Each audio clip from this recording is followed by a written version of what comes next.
जय श्री कृष्ण एवरीवन। तो चलिए भाई, आज हम स्टार्ट करेंगे नया chapter Newton laws of motion. तो नए चैप्टर से पहले थोड़ा सा अपने आप को मोटिवेट कीजिए और जरा सोचिए कि आप इस कोर्स में क्यों एनरोल्ड हैं, है ना। तो नया चैप्टर, नई उमंग, नई ऊर्जा और नए उत्साह के साथ शुरू करेंगे। तो न्यूटन्स लॉज ऑफ मोशन के बारे में बात करेंगे आज, और अब तो इसी के बारे में बातें चलती रहेंगी और पूरी फिजिक्स में ये कभी खत्म नहीं होने वाला, मतलब क्योंकि ये चीजें लगती ही रहेंगी। तो मेन जो चीज हमें डिस्कस करना है वो ये डिस्कस करना है सबसे पहले कि अभी तक हमने जो पढ़ा है वो था काइनेमेटिक्स। क्लियर है? वो क्या है भाई? काइनेमेटिक्स है। क्लियर है? अब काइनेमेटिक्स में हम क्या स्टडी कर रहे थे, मैंने आपको बताया था पोजीशन क्या है, वेलोसिटी क्या है, एक्सेलरेशन क्या है ना, डिस्प्लेसमेंट क्या है, डिस्टेंस क्या है, एवरेज क्या है इनके। तो इन सब की बातें हम करते थे, यानी मोशन की स्टडी करते थे बेसिकली। और अब हम स्टडी करने वाले हैं डायनामिक्स के बारे में। ठीक है?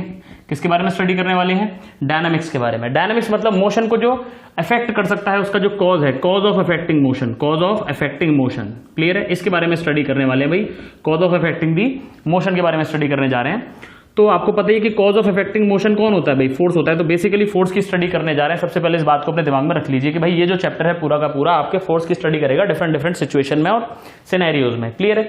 वैसे तो इस चैप्टर को स्टार्ट करने से पहले हम सबसे पहले जो कंपटीशन में टॉपिक शुरू करते हैं that is constrained motion, that is known as constrained motion. लेकिन हम एकेडमिक में सबसे पहले उसको शुरू नहीं करते हैं, उसको हम बाद में लेंगे। उसका रीजन आपको धीरे धीरे समझ में आ जाएगा। तो बेसिक से स्टार्ट करेंगे सबसे पहले कि न्यूटन्स लॉज ऑफ मोशन में फोर्स की स्टडी करनी है। तो आप मुझे बताइए, एक और बात मैं आपको बताऊं, इसमें जो हम डायनामिक्स की स्टडी करेंगे, डायनामिक्स की जो हम स्टडी करेंगे वो हम कैटेगराइज करेंगे इसमें एक, जैसे कि आप देख रहे हैं डायनामिक्स मतलब किसी चीज का चलना, मतलब मोशन में। और एक और आता है साथ में, इसके एक वर्ड अटैच होता है कि स्टैटिक्स, है ना। इन दोनों में थोड़ा डिफरेंस है। स्टैटिक मतलब रुका हुआ जैसा कुछ हो, डायनामिक मतलब जैसे कुछ चलने वाला हो, ऐसा कुछ हो। क्लियर है? तो इससे रिलेटेड भी हम स्टडीज करेंगे। क्लियर है चीज? तो स्टैटिक्स और डायनामिक्स हमें दोनों की ही स्टडी करनी है बेसिकली देखा जाए तो। ये एक साइड वाला पार्ट है ना, तो समझेंगे चलिए इसको धीरे धीरे। तो पहले तो सबसे पहले मुझे आप बताइए कि फोर्स क्या होता है। सब लोग जानते हैं फोर्स क्या होता है ना। तो फोर्स के बारे में आपने बचपन से पढ़ा हुआ है कि ये पुश है या पुल है ना। पुश और pull that tries to change और चेंज द रेस्ट या मोशन या डायरेक्शन ऑफ मोशन, इनको चेंज कर सकता है, जैसा कि आपने पढ़ा हुआ है क्लास 9th में। तो बिल्कुल वही है, वैसे ही कुछ है। तो ये एक एक्सटर्नल एजेंट होता है। सबसे पहले क्या समझेंगे इस चीज को? फोर्स क्या है भाई? एक एक्सटर्नल एजेंट है। जैसे मैं हूं, मुझ पर कोई बाहर से फोर्स लगेगा। मेरी बात समझ में आ रही है? क्लियर है? तो फोर्स एक एक्सटर्नल एजेंसी की तरह बिहेव करता है। क्या है? External agency. ठीक है? मैं आपको एक और फोर्स बताऊंगा कि फोर्स इंटरनल भी होते हैं। तो इंटरनल मतलब जैसे एक सिस्टम है, सपोज ये कमरा है ना, यहाँ पे एक लड़का खड़ा हुआ है सपोज, तो मैंने उस लड़के को ऐसे धक्का मार दिया, तो मैंने उसे धक्का मारा, एक्शन है, उसका मुझे रिएक्शन भी मिलेगा।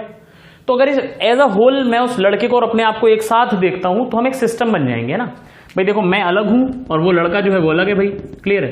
लेकिन अगर हम एक दूसरे को एक साथ देखा जाए, तो मैंने इसको मारा, इसने मुझे मारा, तो ये फोर्स जो है अगर हम दोनों को एक साथ देखते हैं तो ये एक्शन और रिएक्शन बन जाते हैं इंटरनल। मेरी बात समझ में आ रही है कि नहीं? इंटरनल बन जाते हैं। तो वो एक अलग चीज है ना भाई। अगर इस लड़के के लिए देखोगे तो मैंने जो इसे धक्का मारा इधर की तरफ, वो इसके लिए एक्सटर्नल हुआ कि नहीं हुआ? तो force is an external agency. ठीक है? जो क्या क्या कर सकती है उसको बात समझिए। फोर्स एक एक्सटर्नल एजेंसी है जो क्या क्या कर सकती है।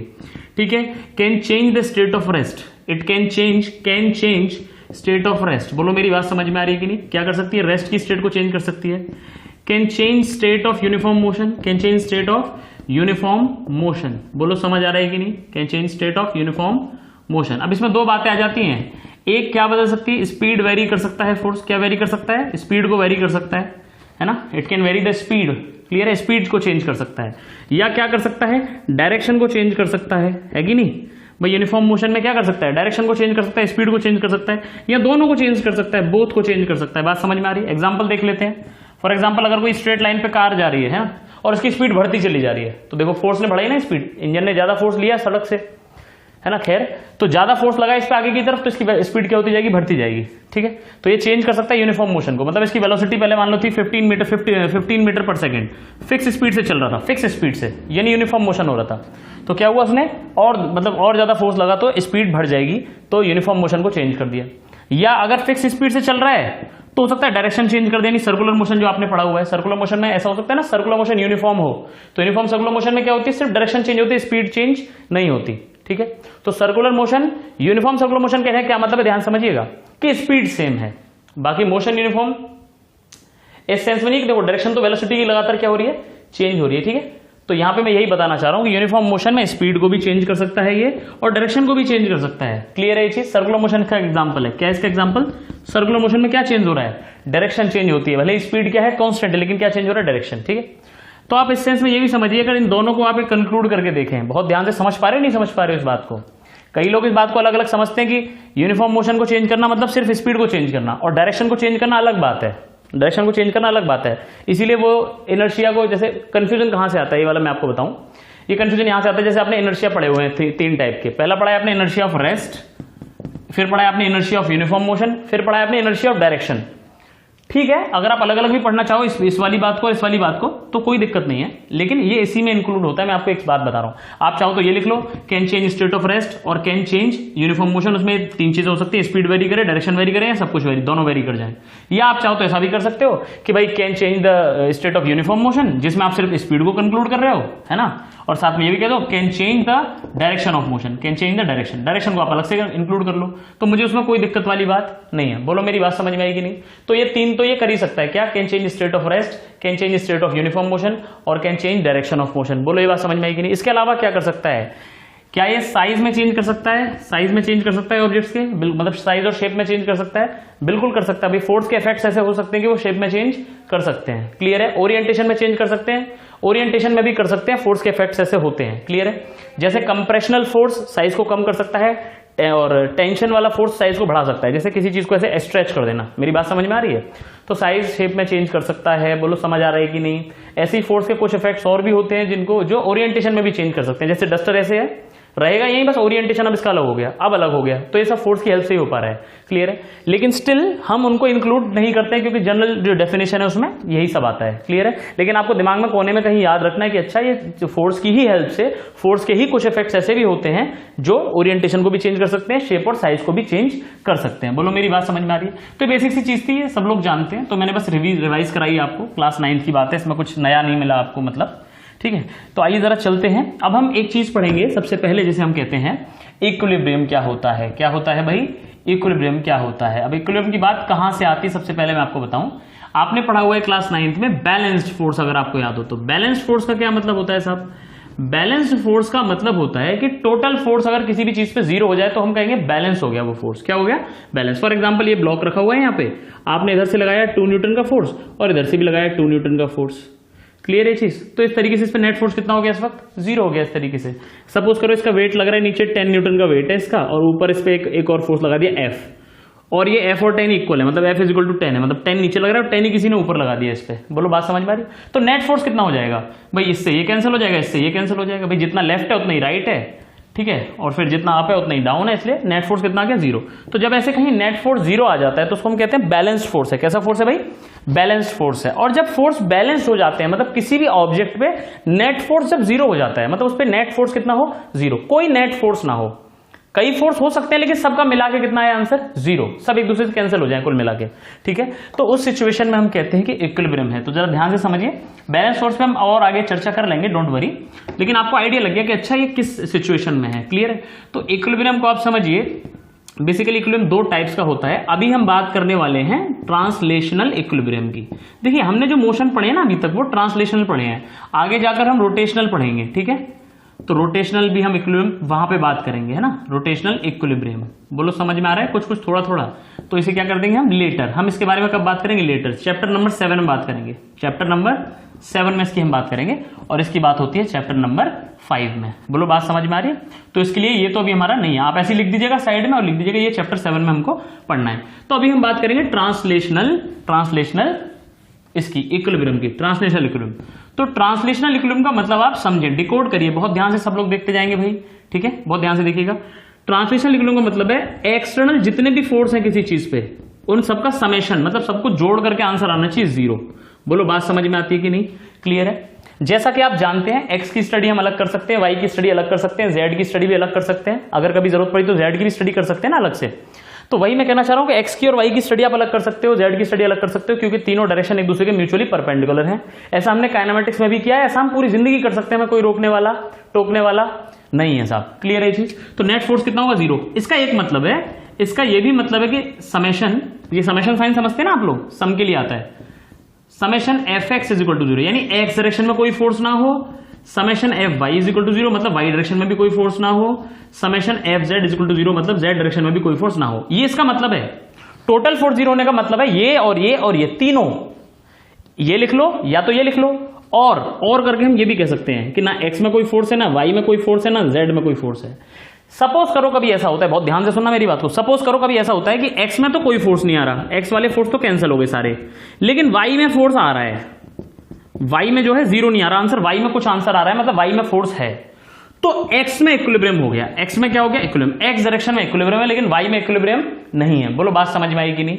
ये बात लिख लेंगे साइड में नोट में कि अगर कोई भी एक जीरो हो जाता है तो उस डायरेक्शन में इक्विलिब्रियम रहेगा, उस डायरेक्शन में इक्विलिब्रियम रहेगा, और दूसरी डायरेक्शन में जिसमें जीरो नहीं है उस डायरेक्शन में इक्विलिब्रियम नहीं रहेगा। याद रहेगी बात, पक्की बात है। चलें आगे, बढ़िया। तो एक चीज ये, अच्छा अगर फोर्स ही जीरो हो गया एक्स डायरेक्शन में तो एक्सलेशन भी कितना आ जाएगा एक्स का जीरो, एक्सलेशन कितना आ जाएगा वाई का जीरो, एक्सलेशन जेड का भी कितना आ जाएगा जीरो। बोलो बात समझ में आएगी नहीं?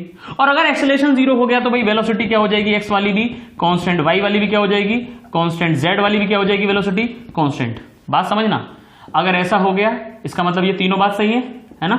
अगर ऐसी ये तीनों बात सही है तो फिर ये तीनों बात भी सही है ना? कोई एक्सलेशन नहीं होना चाहिए ना एक्स में ना वाई में ना जेड में, मतलब टोटल एक्सलेशन भी कितना आ गया ए नेट भी क्या आ जाएगा बेटा जीरो आ जाएगा, ए नेट भी कितना आ जाएगा जीरो। तो अब एक्सेलेरेशन नहीं है मतलब वेलोसिटी कांस्टेंट, एक्सेलेरेशन नहीं है मतलब वेलोसिटी बदल नहीं रही, तो एक्स वाली वेलोसिटी कांस्टेंट, वाई वाली भी कांस्टेंट, जेड वाली भी कांस्टेंट, मतलब टोटल वेलोसिटी नेट भी क्या हो जाएगी बेटा कांस्टेंट। ठीक है, एक ही बात है, देखो एक्सटर्नल फोर्स जीरो है तो नेट एक्सेलेरेशन भी जीरो है, और नेट एक्सेलेरेशन जीरो मतलब वेलोसिटी बदल नहीं रही, मतलब वेलोसिटी कांस्टेंट। ये मेन बात है। देखो एक बात ये, तो इससे पता चला कि नेट एक्सेलेरेशन नहीं होना चाहिए, इससे पता चला कि नेट वेलोसिटी क्या होगी कांस्टेंट, मतलब वेलोसिटी इज कांस्टेंट बेसिकली।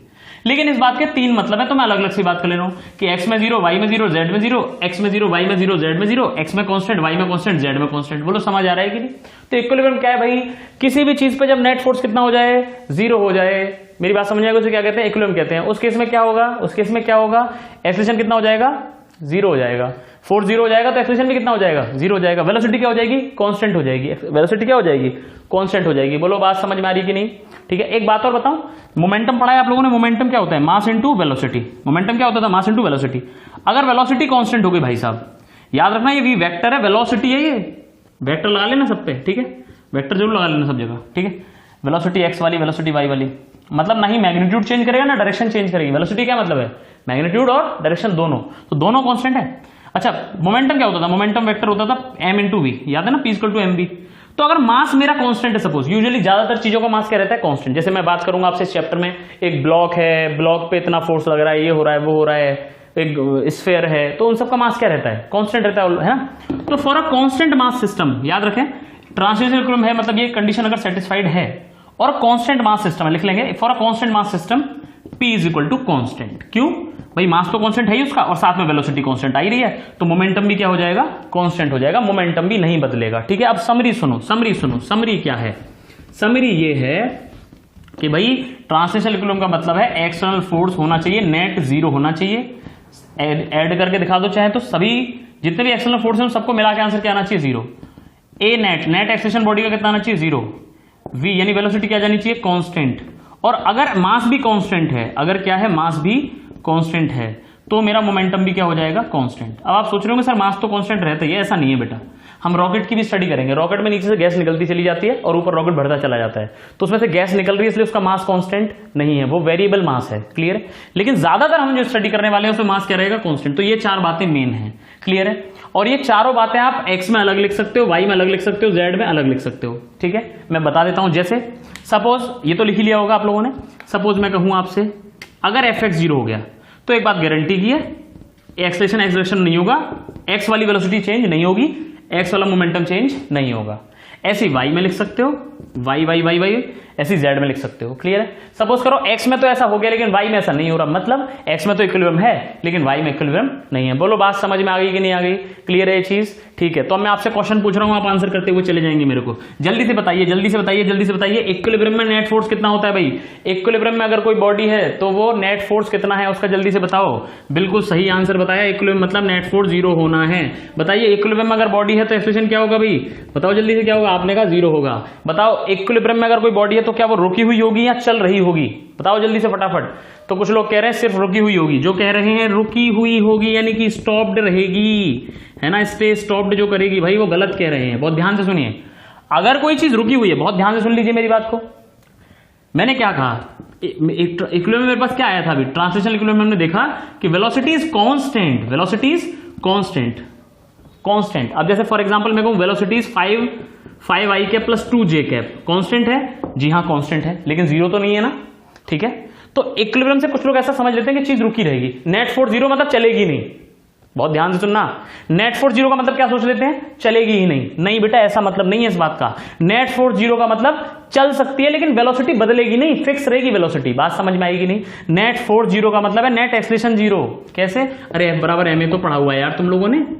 तो फोर्स ही नहीं होगा तो एक्सेलरेशन कहां से आएगा? फोर्स ही नहीं है तो एक्सेलरेशन नहीं है, एक्सेलरेशन नहीं है तो वेलोसिटी चेंज नहीं होगी। वेलोसिटी चेंज नहीं होगी, ये थोड़ी कहा कि जीरो होगी। बात समझ में आ गई? वेलोसिटी जो भी है फिक्स रहेगी, यानी वेलोसिटी हो सकती है। तो ध्यान से सुनना, इक्विलिब्रियम में ऑब्जेक्ट रुका हुआ भी हो सकता है, रुका हुआ भी हो सकता है भाई।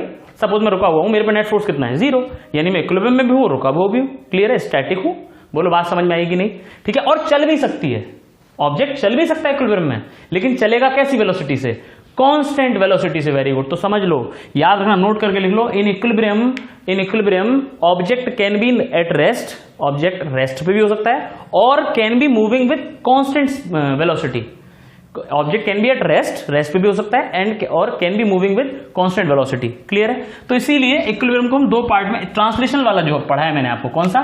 ट्रांसलेशनल इक्विलिब्रियम को दो पार्ट में कर देते हैं, एक स्टैटिक इक्विलिब्रियम, बहुत ध्यान से देखिए, स्टैटिक इक्विलिब्रियम, और एक डायनामिक या काइनेटिक इक्विलिब्रियम। डायनामिक या फिर काइनेटिक इक्विलिब्रियम। काइनेटिक इक्विलिब्रियम, समझ गए ना बात को? काइनेटिक में क्या होगी? वेलोसिटी जीरो नहीं होगी, और स्टैटिक इक्विलिब्रियम में वेलोसिटी जीरो होगी। जीरो नहीं होगी लेकिन कुछ कांस्टेंट तो होगी ना, कुछ कांस्टेंट होगी। बोलो बात समझ में आई? हालांकि जीरो भी एक कांस्टेंट है, जीरो इज आल्सो कांस्टेंट है ना, जीरो बदलता है क्या? नहीं ना, इसलिए। ठीक है, तो स्टैटिक इक्विलिब्रियम और काइनेटिक इक्विलिब्रियम। बोलो मेरी बात समझे? दोनों में आपको क्या करना है, चाहे स्टैटिक इक्विलिब्रियम का क्वेश्चन हो चाहे काइनेटिक इक्विलिब्रियम का क्वेश्चन हो, दोनों में आपको क्या करना है? नेट फोर्स क्या करना है भाई? जीरो। नेट फोर्स इसमें भी जीरो आना है और नेट फोर्स इसमें भी जीरो आना है। इस बात को तुम्हें भूलना नहीं है। बोलो मेरी बात समझ में आ रही है कि नहीं? इस बात को भूलना नहीं है, मैं आपसे दरख्वास्त कर रहा हूं इस बात की। मेरी बात सुनिए बहुत ध्यान से। बहुत सारे क्वेश्चन इस चैप्टर में ऐसे आएंगे जो चली नहीं होगी बॉडीज इसमें, मतलब रुकी हुई है। जैसे फॉर एग्जाम्पल, एक ये रस्सी बनी हुई है, ये एक बॉल है, एक रस्सी यहां बनी हुई है, ये बॉल ऐसे रुकी हुई है कि नहीं रुकी हुई है? बोलो। एक ये प्लेन रखा हुआ है, एक ये इंक्लाइन प्लेन रखा हुआ है, इनके बीच में एक बॉल फंसी हुई है, दोनों रुके हुए हैं, ये दोनों फिक्स है अपनी जगह पे, है ना, रुके हुए हैं कि नहीं? ऐसे क्वेश्चन आएंगे। ठीक है, ऐसे ये बॉल है और ये एक दीवार है, ये बॉल लटक रही है यहाँ पे दीवार पे ऐसे करके, ये धागा है, ये बॉल है और ये दीवार है, रुकी हुई है कि नहीं? ये चीजें रुकी हुई है, इनकी हम स्टडी करेंगे ऐसे क्वेश्चन में, आपको एज इट इज ये सब क्वेश्चन कराऊंगा मैं आपको। ठीक है, तो ये स्टैटिक इक्विलिब्रियम के क्वेश्चन है। आपको इसमें क्या करना होगा? नेट एक्सटर्नल फोर्स जीरो, मतलब ना एक्स में कोई फोर्स होगा इन पे, ना वाई में कोई फोर्स होगा, ना जेड में कोई फोर्स होगा, और इसी बेसिस पे ये क्वेश्चन होगा, इसी बेसिस पे इसके सॉल्यूशन होंगे। ठीक है, भूलिएगा मत इस चीज को। और अगर कोई फिक्स वेलोसिटी से चल रहा है तो भी यही करना है हमको, तो भी नेट फोर्स कितना करना है? जीरो, भूलिएगा मत। ठीक है, अच्छा साहब, ये तो सब बात हो गई इक्विलिब्रियम के क्वेश्चन कैसे करेंगे हम लोग। कैसे क्वेश्चन हो गए ये? इक्विलिब्रियम वाले। अब जहां इक्विलिब्रियम नहीं होगा वहां क्या करेंगे? बहुत ध्यान से सुनिएगा, जहां इक्विलिब्रियम नहीं होगा वहां क्या करेंगे? यानी इक्विलिब्रियम में तो समझ में आ गया कि क्या करना है, नेट फोर्स जीरो करना है, हमेशा याद रखें। क्या करना है? नेट फोर्स हमेशा जीरो। ये बिल्कुल की पॉइंट बता रहा हूं, पहले ही दिन लेक्चर में, पहले ही लेक्चर में आपको इतने की पॉइंट्स बताए जा रहे हैं जो पूरे चैप्टर में काम आने वाले हैं।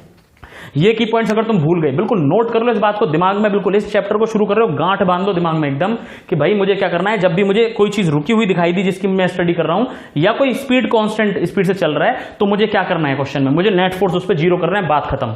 एक्स में अलग जीरो करना है, वाई में अलग जीरो करना है, जेड में अलग जीरो करना है। हालांकि जेड तक नहीं जाएगा, हमेशा एक्स और वाई में क्वेश्चन खत्म हो जाएगा। किसमें? एक्स और वाई में। क्लियर है ये चीज? एक्स में जीरो करना, वाई में जीरो करना। कितने इक्वेशन आ जाएंगे? 2 इक्वेशन आ जाएंगे। बोलो मेरी बात समझ में आ रही है कि नहीं? क्लियर है ये चीज? बोलो समझ में आया? फॉर एग्जाम्पल एक्स में कैसे जीरो करेंगे सर? देखो भाई, जितना किसी पे लेफ्ट में लगेगा उतना ही उस पर राइट में लग रहा होगा, तो देखो एक्स एक्सिस की बात खत्म हो जाएगी कि नहीं? तो आप लिखोगे लेफ्ट वाला फोर्स बराबर राइट वाला फोर्स, इक्वल हो गया, एक इक्वेशन आ गया। ठीक है, ऐसे ही नीचे वाला फोर्स बराबर ऊपर वाला फोर्स, वाई में इक्वेशन आ गया, खत्म, बन गए 2 इक्वेशन, और क्या चाहिए? क्लियर है? ऐसे करना है क्वेश्चन, बहुत आसान। क्लियर है? चलें आगे। अच्छा भाई, अब जो आएगा कि जहां इक्विलिब्रियम नहीं है, जहां एक्सेलरेशन है, मतलब भाई इक्विलिब्रियम का क्या मतलब है? जहां एक्सेलरेशन नहीं है, कहीं एक्सेलरेशन हुआ तो सर वो क्वेश्चन कैसे करने हैं? उस क्वेश्चन के लिए आपको बनाना होगा F बराबर ma, बस यही क्वेश्चन लगाना है। वहां क्या करना था? F नेट जीरो करना है। इक्विलिब्रियम में क्या करना है? F net zero. और जो डायनामिक्स के क्वेश्चन होंगे, इक्विलिब्रियम तो हो गया, और जो डायनामिक्स के क्वेश्चन होंगे, किसके? डायनामिक्स, प्रॉपर डायनामिक्स, मतलब जब इक्विलिब्रियम नहीं सेटिस्फाई कर रहा, इक्विलिब्रियम नहीं है अगर, तो क्या इक्वेशन लगाना है? F बराबर ma। इस बात को भूलोगे तो नहीं। मजे की बात सुनो, जैसे इक्विलिब्रियम में नेट फोर्स जीरो करते थे, वो तीनों डायरेक्शन में करते सकते हैं, एक्स में भी, वाई में भी और जेड में भी। ऐसे ही F बराबर a में भी आप तीनों डायरेक्शन में लगा सकते हो। जैसे F बराबर ma, फोर्स एक्स डायरेक्शन का, तो एक्सेलरेशन भी सिर्फ एक्स डायरेक्शन का। ऐसी फोर्स वाई डायरेक्शन का, एक्सेलरेशन भी सिर्फ वाई डायरेक्शन का। तो दो इक्वेशन यहां से भी बना सकते हो, कोई दिक्कत वाली बात नहीं है। तो ये याद रखने पे मैं बात करूंगा, क्वेश्चन करेंगे तो और अच्छे से फील आएगा। अभी तो मैं बता रहा हूं सिर्फ क्या करने वाला हूं इस चैप्टर में मैं, ठीक है, क्योंकि पहला लेक्चर है, ठीक है। तो बेसिक बता रहा हूं आज तो मैं सिर्फ आपको। क्लियर है ये वाली बात? पक्का समझ में आ रहा है कि मैं क्या करने वाला हूं? तो ऐसे करके, ठीक है। और मैं जानता हूं एक्स और वाई की स्टडी मुझे करने से अलग अलग कोई नहीं रोक सकता, अलग अलग स्टडी करने से मुझे कोई रोकने वाला नहीं है। ये तो फिजिक्स का रूल है, दो डायरेक्शन एक दूसरे से म्यूचुअली परपेंडिकुलर है, तो खूब आराम से स्टडी करो अलग अलग, कोई तुम्हें रोकने वाला नहीं है। आंसर्स परफेक्ट आएंगे एकदम। बोलो बात समझ में आ गई कि नहीं? क्लियर है साहब? चलिए बहुत अच्छी बात है, बहुत ही बढ़िया बात है, ये तो समझ में आ गया भाई इतना।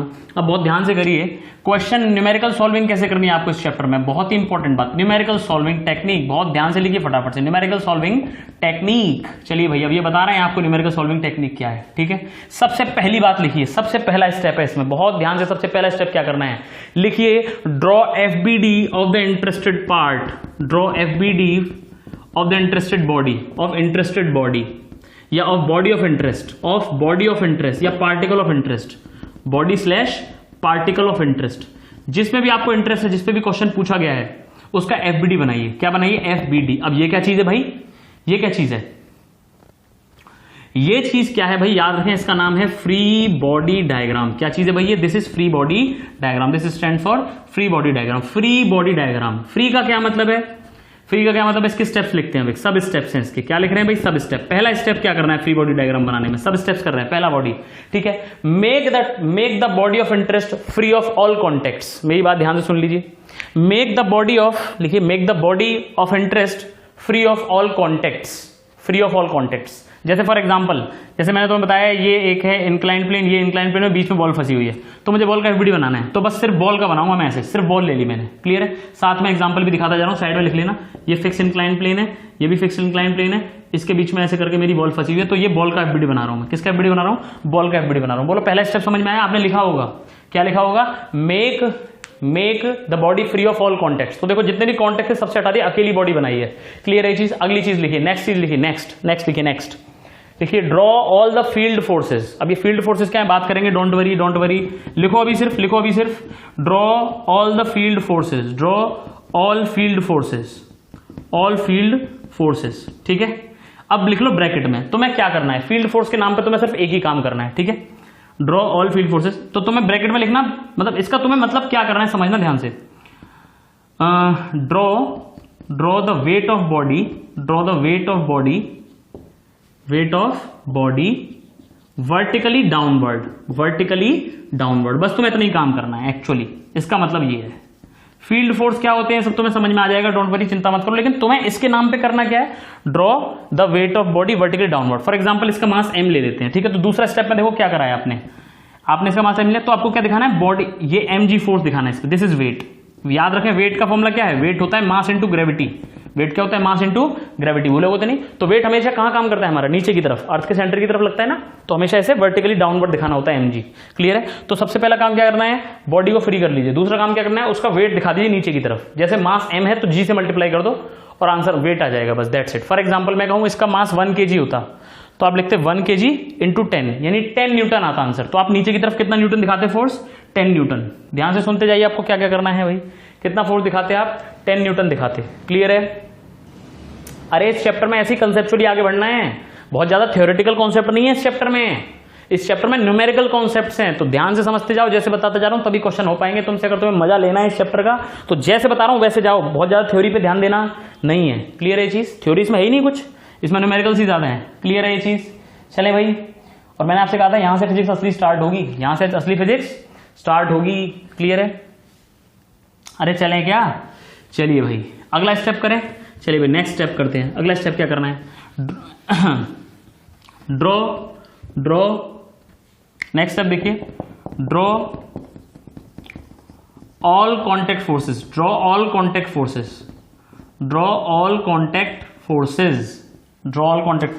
यानी जहां भी कॉन्टैक्ट बने हुए हैं वहां वो वाले फोर्सेस दिखा दीजिए। क्लियर है? अब इसमें सब स्टेप दिखा रहे हैं आपको, जैसे ये हम थर्ड वाला लिख रहे हैं ना, थर्ड स्टेप है ये। अब इसमें जो अच्छा हाँ एक्सक्यूज मी, एफबीडी बनाने की बात थी, पहला स्टेप था एफबीडी बनाना है, एफबीडी के सब स्टेप चल रहे थे, तो ये थर्ड सब स्टेप चल रहा है कि ड्रॉ ऑल कॉन्टैक्ट फोर्सेस। अब ये कॉन्टैक्ट फोर्सेस के नाम पे हमें क्या क्या करना है, देखिए ड्रॉ नॉर्मल्स, इसके अंदर भी लिख रहे हैं कॉन्टैक्ट फोर्सेस कौन कौन से होते हैं।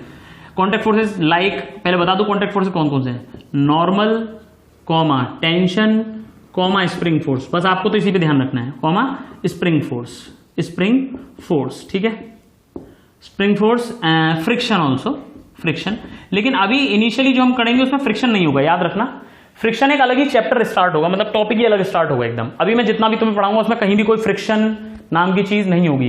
हम स्मूथ सर्फेसेस पे काम करेंगे। किस पे काम करेंगे भाई, स्मूथ सर्फेसेस पे ही हमको क्या करना है भाई, काम करना है। तो भूलिएगा मत इस बात को। फ्रिक्शन में हालांकि होता कॉन्टैक्ट फोर्स में आता है, लेकिन अभी हमें नहीं लगाना कहीं भी। तो क्या क्या लगाना है, नॉर्मल फोर्स लगाना है, टेंशन फोर्स लगाना है, स्प्रिंग फोर्स लगाना है। अब नॉर्मल कहां लगाना है, जरा ध्यान से सुनिए, नॉर्मल वहां लगाना है when two surfaces comes in contact. कैसे लगाना है, डोंट वरी, सब समझाऊंगा, पेशेंस रखो, पेशेंस रखना, इसमें एकदम हड़बड़ी मत करना कि हो नॉर्मल तो बताया ही नहीं क्या होता है और बता दो नॉर्मल लगाओ, बताएंगे, डोंट वरी। पहले आप स्टेप समझो करने क्या है। नॉर्मल वहां लगता है जहां when two surfaces in contact. बोलो बात समझ में आ रही है कि नहीं, इतनी बात क्लियर। दो सर्फेस जब कॉन्टैक्ट में आएंगे तो क्या लगता है भाई, नॉर्मल। क्लियर है चीज, याद रखना। कौन सा फोर्स आता है, नॉर्मल फोर्स आता है। कैसे लगेगा, कहां लगेगा, सब बताएंगे।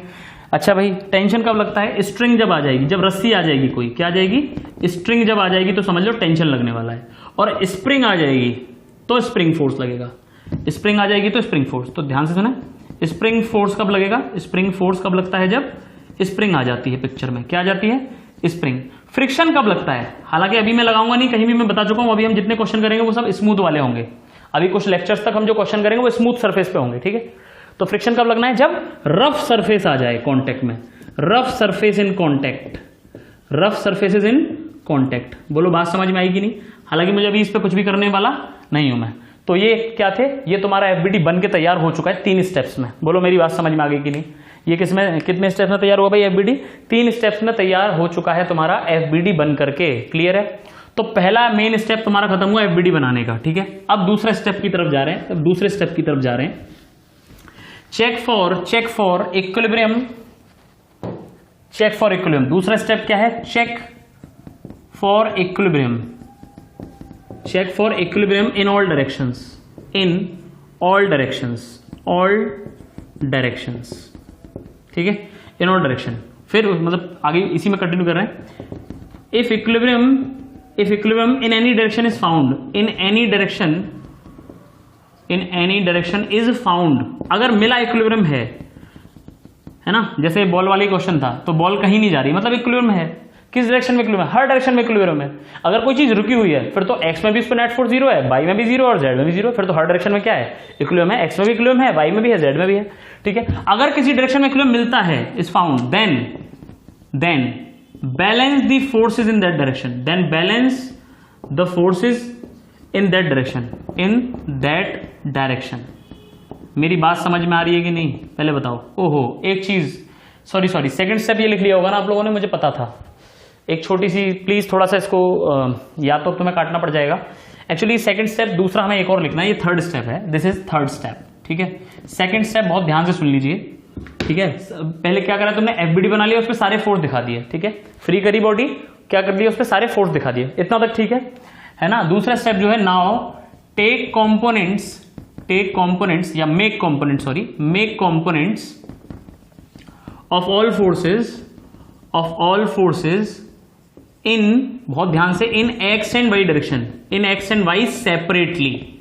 आप जितने भी फोर्स बनाए हैं उसका एक्स वाला पार्ट कंपोनेंट कर दो, उसके एक्स में अलग कंपोनेंट, वाई में अलग कंपोनेंट। फॉर एग्जांपल मान लो कोई फोर्स ऐसे करके था 30 डिग्री पे, ऐसे, ये एफ फोर्स है सपोज, तो आप कर दो, ये आ जाएगा एफ कॉस 30। ये कंपोनेंट हम बहुत सीख चुके हैं पहले ही, तो आई थिंक अब सीधे समझ में आ रहा होगा।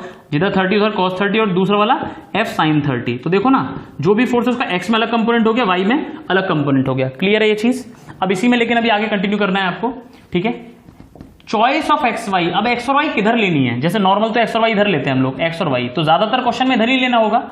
लेकिन फिर भी जैसे मैं आपको इंक्लाइन प्लेन पे बता चुका हूं, प्रोजेक्टाइल में भी, कि प्रोजेक्टाइल में इंक्लाइन प्लेन पे ऐसे लेते थे एक्स को, याद है ना, ऊपर की तरफ एक्स को किधर लेते थे, ऊपर, एक्स को ऐसे और वाई को ऐसे। भूल चुके हो कि याद है, याद है ना, बिल्कुल। तो ऐसे अभी भी इंक्लाइन प्लेन के क्वेश्चन में यही करना होगा तुमको, एक्स और ये वाई लेना होगा।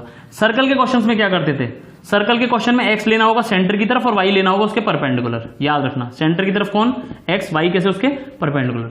तो ये कुछ बातें होती है जो तुम्हें समझनी है। एक्स और वाई किस पर डिपेंड करता है, तो choice of X Y depend on situation and problem. Choice of X Y, X and Y depends on, लिख लीजिएगा, choice of X and Y depends on problem, कि जो सवाल आप कर रहे हैं, जो प्रॉब्लम आप सॉल्व कर रहे हैं वो कैसी है, क्लियर है, डिपेंड्स ऑन प्रॉब्लम। तो सेकंड स्टेप ही बता रहा हूं अभी मैं आपको, सेकंड स्टेप ही बता रहा हूं अभी तो, ठीक है, थर्ड वाला तो वो आगे बताऊंगा अभी। तो प्रॉब्लम फिर से मैं आपको याद दिला देता हूं। जैसे प्रॉब्लम है नॉर्मल, अगर कोई सपोज ब्लॉक है वो इस डायरेक्शन में मोशन कर रहा है, इस डायरेक्शन में मोशन हो रही है उसमें, तो नॉर्मल अपना यही, जैसे फॉर एग्जांपल मैं आपको बता दूं, जैसे फॉर एग्जांपल समझिए, ये ऐसे एक ब्लॉक यहां लटका हुआ है, ये पुली है बीच में और ये एक और है ना, तो ये ब्लॉक नीचे जा रहा होगा और ये ब्लॉक इसे खींच रहा होगा, ये खींच के जा रहा होगा। तो इसके लिए नॉर्मल लो, एक्स वाली डायरेक्शन ये, वाई डायरेक्शन ये, तो इसके लिए भी क्या लेना, नॉर्मल, एक्स वाली डायरेक्शन ये और वाई डायरेक्शन ये, क्योंकि एक्स में मूव कर रहा है ऐसी वाली में, ये इसमें मूव कर रहा है, तो सिंपल वाला केस है बिल्कुल एकदम। अगर कहीं ऐसा आ गया भाई साहब, तो याद, ये नीचे की तरफ जा रहा है, तो नीचे वाले को एक्स ले लो और ये वाला क्या ले लो, वाई ले लो। बोलो समझ में आएगी नहीं, ये क्या हो गया एक्स और ये क्या हो गया वाई, बात समझ में आई, पक्की बात है। ऐसे कर कहीं सर्कुलर मोशन हो रहा हो, कोई सर्कल में घूम रहा हो, कहीं पे पकड़ो पार्टिकल को, फ्री कर लो, अंदर एक लेना है एक्स, सेंटर की तरफ जो है एक्स है और ये दूसरा वाला क्या लेना है वाई। तो ऐसे चॉइस डिपेंड कर जाती है कि प्रॉब्लम कैसी है मेरी, प्रॉब्लम सिंपल सी सीधी सी है तो सीधा सिंपल लेना है, इनक्लाइन प्लेन है तो ऐसे लेना है और नहीं तो फिर ऐसे लेना है, ठीक है। बाकी क्वेश्चन तो ये वाले भी आप नॉर्मल वाले से कर सकते हो, लेकिन आसानी होती है ऐसे लेने से, मैं ये बता रहा हूं।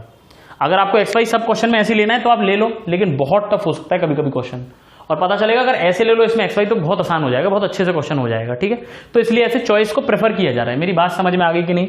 तो फोर्स के क्या कर लिए साहब, कंपोनेंट कर लिए, क्लियर है। अब थर्ड स्टेप जो चल रहा था तो वो लिखवा तो दिया ही था मैंने, आप चाहो तो बैक जा करके देख सकते हो क्या लिखवाया था, नहीं तो मैं बोल दे रहा हूं कि चेक फॉर इक्विलिब्रियम, ठीक है। तो हर डायरेक्शन में इक्विलिब्रियम चेक करिए, and if equilibrium is found in any direction balance the forces in that direction, balance the forces in that direction. For example x direction में इक्विलिब्रियम पाया गया, पता चला एक्स में इक्विलिब्रियम है, तो एक्स वाले फोर्स को क्या कर दो, बैलेंस कर दो, मतलब जितना लेफ्ट लग रहा है उतना ही राइट लग रहा है, क्लियर है चीज। ऐसे अगर वाई में इक्विलिब्रियम पाया गया, सपोज करो, मतलब वाई में कोई फोर्स नहीं लग रहा, तो वाई में इक्विलिब्रियम पाया गया मतलब ऊपर वाला फोर्स बराबर नीचे वाला फोर्स, नेट फोर्स जीरो कर दो वाई में, ये कहने का मतलब है उसका, ठीक है। तो जैसे फॉर एग्जांपल ये वाला क्वेश्चन मैंने भी बताया था आपको, ठीक है, बहुत ध्यान से देखना, ये कौन सी डायरेक्शन में मूव कर रहा है, एक्स में, तो वाई में तो मूव नहीं कर रहा ना ये, तो वाई में इसका इक्विलिब्रियम है, बात समझ में आ गई। ऐसे ये किस में मूव कर रहा है, वाई में, तो एक्स में तो नहीं कर रहा ना, तो एक्स में इसका इक्विलिब्रियम है, क्लियर है चीज, ठीक है। तो वाई में इसका इक्वेशन बनाएंगे इक्विलिब्रियम का, और एक्स में इसका इक्वेशन बनाएंगे इक्विलिब्रियम का, लेकिन इसका इक्वेशन बन ही नहीं पाएगा यहाँ पे देखा जाए तो, क्योंकि इस पे तो ना इधर कोई फोर्स लग रहा है ना इधर कोई फोर्स लग रहा है, तो इसमें क्या बनाओगे, ठीक है। हाँ इसमें बनेगा, इसमें वाई का इक्वेशन बनेगा, देखो इसमें नीचे लगेगा वेट और नीचे से जमीन लगाएगी इस पे ऊपर की तरफ फोर्स, है ना भाई, जमीन के कांटेक्ट में है तो फोर्स लगा रही है। देखो जैसे आप खड़े हो जाओ जरा, तो पैरों पे जमीन फोर्स लगा रही है नहीं लगा रही, हल्का सा पैर ऊपर उठाओगे तो पैर एकदम फ्री हो जाएगा, पैर ऊपर उठा लो जमीन से एक तो फ्री हो जाएगा पैर एकदम, और जब पैर रखते हो जमीन पे तो प्रेशर लगता है ना तलवे पे, सोल पे आपके, तो वो जमीन क्या कर रही है, फोर्स ही तो लगा रही है आपके ऊपर, इसीलिए तो आपके तलवे में हल्का सा वो पेन हो रहा है ऐसे से जो अर्थ दबा रही है आपको, ठीक है। तो यहाँ तो लग रहे हैं फोर्स, तो यहाँ बैलेंस कर देंगे कि जितना अर्थ ने लगाया होगा, मतलब जितना सरफेस ने लगाया इस वाली ने ऊपर की तरफ, उतना ही नीचे होगा, ठीक है। खैर डोंट वरी, बैलेंस की सब बातें हम आगे करेंगे, अभी मैं सिर्फ बता रहा हूं आपको करना क्या है, कि भाई इसमें वाई डायरेक्शन में कोई फोर्स नहीं है और इसमें एक्स में कोई फोर्स नहीं है, तो इसमें ऊपर वाला बराबर नीचे वाला और इसमें राइट वाला बराबर लेफ्ट वाला, क्लियर है। बाकी बातें हम आगे करेंगे, डोंट वरी, ठीक है। चलिए भाई अगला स्टेप क्या है, अगला स्टेप लिखिए, फोर्थ स्टेप। अगर किसी डायरेक्शन में इक्विलिब्रियम नहीं मिला मान लीजिए, ठीक है, लिखिए if equilibrium is not found, equilibrium नहीं है अगर, मतलब एक्सलेशन है, then apply F is equal to M in that direction, then apply F is equal to M A in that direction. उस डायरेक्शन में फिर क्या लगाइए भाई, एफ बराबर एम ए। जब इक्विलिब्रियम नहीं है तब क्या लगाओगे फिर, एफ बराबर M A, then apply F is equal to M A in that direction. बोलो पक्का समझ में आया कि नहीं? अरे क्लियर बात है, ये पक्की बात है। चलिए भाई ठीक है, अब लिखिए कैटेगराइजेशन ऑफ फोर्सेस, लिखिए कैटेगराइजेशन ऑफ फोर्सेस।